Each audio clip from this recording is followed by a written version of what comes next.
Hello అండి, ఈరోజు మన రెసిపీ అండి మామిడికాయ పచ్చడి అండి. చేసుకునే విధానం అండి. చూడండి, మామిడికాయలు అండి నేను 6 తీసుకున్నానండి. ఈ సైజు శుభ్రంగా కడిగి తుడవాలండి. వాటర్ ఏమి ఉండొద్దండి. మంచి క్లాత్తో తుడిసి ఇలా కట్ చేసానండి. చూడండి, ఇలా కట్ చేసి పెట్టానండి. చిన్న చిన్న పీసులు అండి, వక్కలండి. చూడండి, వక్క పచ్చడి అండి మనది. ఏమండి మన 4 కప్పులు అయినాయండి మన మామిడికాయ. ఇవి ఏమండి మనది వేరుశనగ నూనె అండి. కొంచెం వేద్దామండి, తర్వాత మిగతా ప్రాసెస్ మళ్ళీ ఆయిల్ వేసుకుందాము.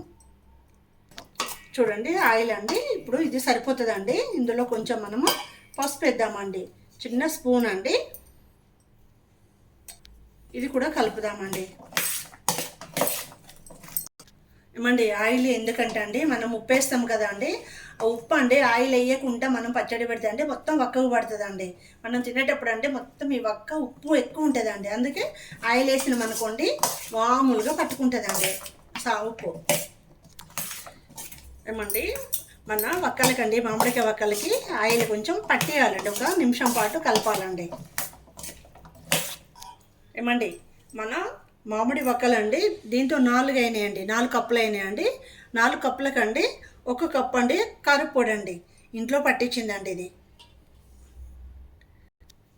ఎండుమిర్చి అండి, ఎండబెట్టండి శుభ్రంగా. దానికి తొడుమలు ఉంటాయి కదండి, అవి తీసి పట్టించిందండి. ప్యాకెట్ కాదండి ఇది. ఏమండి ఇది కప్పు మనం 1 కప్పు కారపొడి పోసినాం కదండి. ఇప్పుడు 1/2 కప్పు ఇది సాల్ట్ అండి. మన గల్లుప్పు ఉంటుంది కండి, గల్లుప్పు అండి ఎండబెట్టి మిక్సీ పట్టినండి. చూడండి, ఇది 1/2 కప్పు పోస్తున్నాండి. సగం కప్పు అండి ఆవాల పిండి అండి. ఆవాలు శుభ్రంగా అండి చేసి కొంచెం ఎండబెట్టి మిక్సీ పట్టినండి. చూడండి, ఇది సగం అండి. ఏమండి 1 స్పూన్ అండి మెంతి పిండి అండి, సరిపోతుందండి. జీలకర్ర అండి, వేంపిన జీలకర్ర 1 స్పూన్ పొడి. ఏమండి వెల్లుల్లి రెమ్మలండి 3 గడ్డలండి. ఇవి కూడా ఇందులో మన చట్నీ పచ్చడిలో వేద్దామండి. ఏమండి చూడండి, నువ్వులండి శుభ్రంగా కడిగి అండి పటికి ఏమన్నా ఉసుకుందో చూసి ఎండబెట్టండి. మళ్ళీ వేంపి మిక్సీ పట్టినండి. ఇది పౌడర్ అండి. ఏమండి ఇది కూడా అండి మన ఈ కప్పులో సగం అండి, గిన్నెలో సగము నువ్వుల పిండి అండి వేస్తున్నాండి. ఏమండి నువ్వుల పిండి అండి చిక్కదనం వస్తుందండి మన చట్నీ. నూనె లేకుండా అండి చిక్కదనం వస్తుందండి ఇది వేస్తే. టేస్ట్ కూడా చాలా బాగుంటుందండి. హెల్త్ కూడా మంచిది కదండి, మీకు తెలుసు.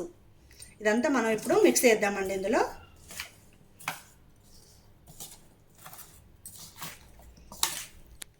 ఏమండి అప్పుడు మనం వేసిన ఆయిల్ అండి ఇంత మట్టుకు సరిపోయిందండి. చూడండి, ఇప్పుడు మనము ఇంకా ఆయిల్ వేద్దామండి. ఇంకొక కప్పు వేసుకుందాం. 1 కప్పు అండి ఆయిల్ వేద్దామండి.